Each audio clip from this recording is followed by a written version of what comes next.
Hey guys, Josh from Solution Base. So we're going to go through how to select a contractor.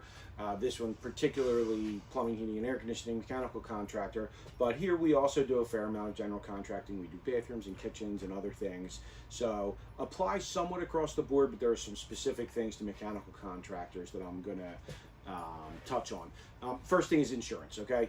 You should always be asking any contractor, but specifically a mechanical contractor, about their insurance, and not just do you have insurance, but the actual specific coverages matter more with a mechanical contractor. And why is that?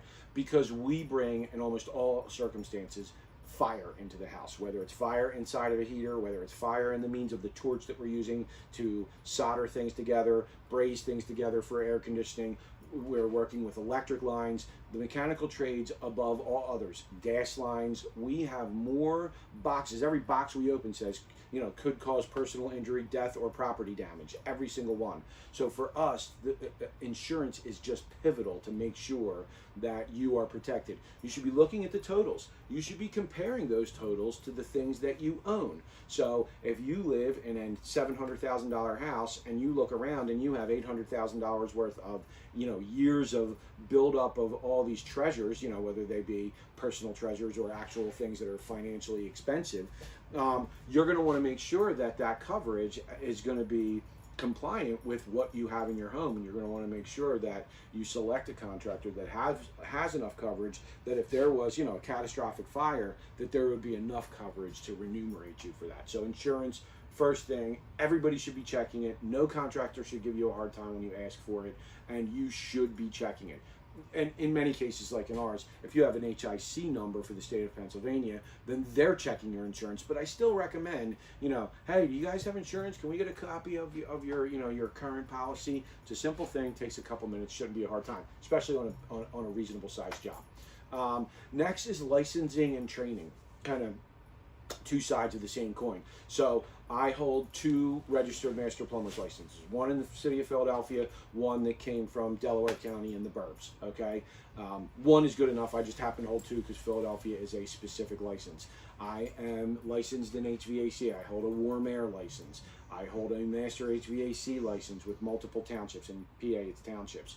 And then I'm NATE certified with 8 specialties, okay? So I have all these things that allow me to say I am an expert in the field that I am endeavoring to make a contract with you for. And in the mechanical trades, there's a lot more actual paperwork and licensure and training that you can ask to see than in most other trades. You can ask and say, hey, what kind of training have you had? What makes you qualified to do this? And much of that is experience, and experience is just as important as some of these actual documents. But you want to see these documents. You want to see someone who took the care to get his NATE certifications or his HVAC license or his registered master plumbers or journeyman's license, whatever the level of workmanship you're doing. My guys have journeyman's licenses in plumbing. I have a master's license. So you want to make sure of that, and you want to make sure that whatever training is necessary for what they're doing is actually having been done, or at least that there is a level of training in place. A couple simple questions. We're not talking about asking these guys to write you a book, but hey, do you have a training plan in place for your company? Are these guys doing secondary education? Do you have an apprenticeship program? Tell me a little bit about what makes your guys qualified to do what they do. And I can say to you, yeah, actually, we do. We have 3 apprentices in the plumbing side right now, and we have 2 in the HVAC side, and they go to night school, and then they get on-site training during the day, and they have certain hours and this and that. And I can explain to you what qualifies our guys to do what they do, and ultimately what makes them better or at least equal to any other company. So you want to check for experience in the specifics of what you're doing. So there are some jobs that are specific enough that you want to make sure that you're hiring the right guy. If you are endeavoring to rough a building in, you're not going to hire a service plumber, okay? Because you could really get jammed up. Service plumbers don't typically do, whole house rough-ins, okay? There are some. I got a couple guys that actually cross over pretty well because as a company, we do both of those things.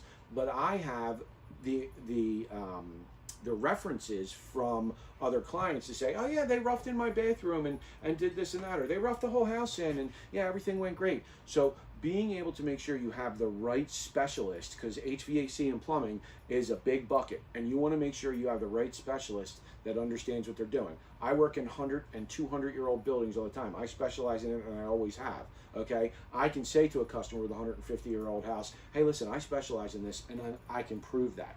I specialize in radiant floors. I have, you know, a background with air conditioning and getting it into older homes, and I have all of the documentation and references to be able to prove that to a client. So you, especially if you have a specific task, want to make sure you're asking questions like, do you have a couple references for similar jobs? Or, you know, show us some pictures of boilers that you did that were 7 zones like this one is. Or, you know, oh, you're doing a high velocity system for us and you have to squeeze this into this 200-year-old, you know, house that has no walls and is really tough.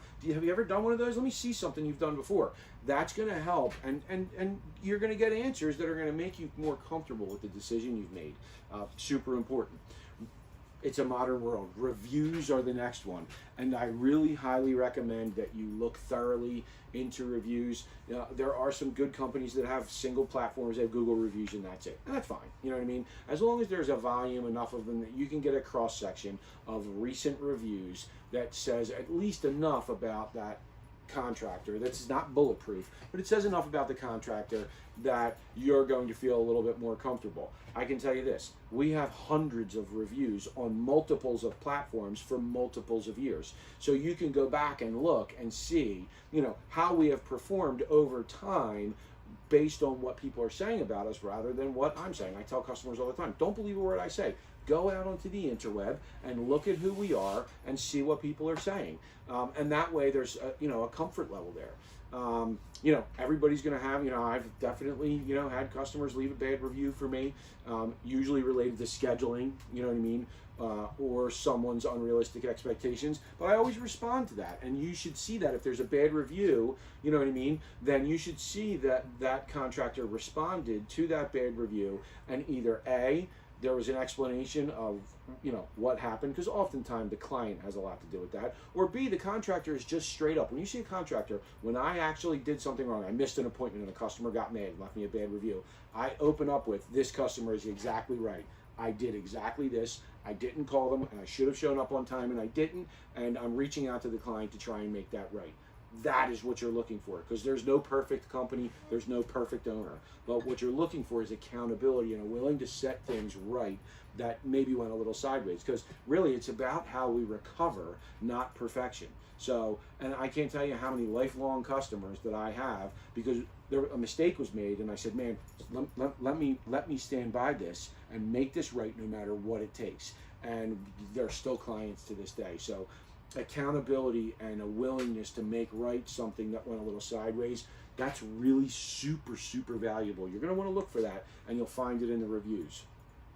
So, and then lastly, you're going to want to be able to look at the answers that they give you. You kind of want to look at your project, and I've touched on this. You're going to want to look at your project, and you're going to want to be able to educate yourself a little bit, get a little bit of education from them. They should be able to answer you clearly about what you're endeavoring to do, how they normally handle that sort of thing, and then give you kind of a fleshed out idea of the way they're going to do that. And there should be a smoothness to that that allows you to go, okay, this, you know, customer calls me, I get asked, you know, many questions a day, and I am able to go, this is what's going on with that, because I do this for a living. This is my trade, and I am good at it. So you're going to be looking for a smoothness to the answers, or an ability to say, I'm not sure, let me look into that. Sometimes I tell a client, I'm not sure about this, but let me do a little research and I'm going to get back to you. That's a great answer. That shows someone that's willing to not only not be so full of themselves that they have to know everything, but to say, let me do a little research and take the time to look at your specific issue or project. So it's just a little bit, guys, but there's plenty online that you can look at to give you what to look for when you're selecting a contractor. But mechanical contractors specifically, take a look at some of this stuff, watch the video, you know, and make sure that you're getting the things that I listed to end up with a successful relationship.